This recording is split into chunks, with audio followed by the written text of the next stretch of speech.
You may connect up to 6 compatible Bluetooth devices. The connecting procedure varies according to each cellular phone model. To check the compatibility of your device, please visit www.nissanusa.com/Bluetooth. To connect a phone to the Bluetooth system, the vehicle must be stationary. Touch this icon. Touch Connections. Then, from the Device menu, touch Add Device. A message will appear on your vehicle's screen directing you to enable Bluetooth on your device. Ensure that the code on your vehicle's screen matches the code displayed on your device. In your device's Bluetooth menu, ensure that notifications are enabled.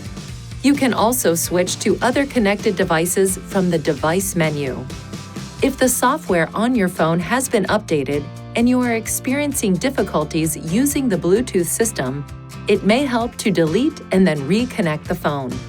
From the Connections menu, touch this icon by the name of the device and then touch Delete. Once your device is removed, repeat the connection procedure.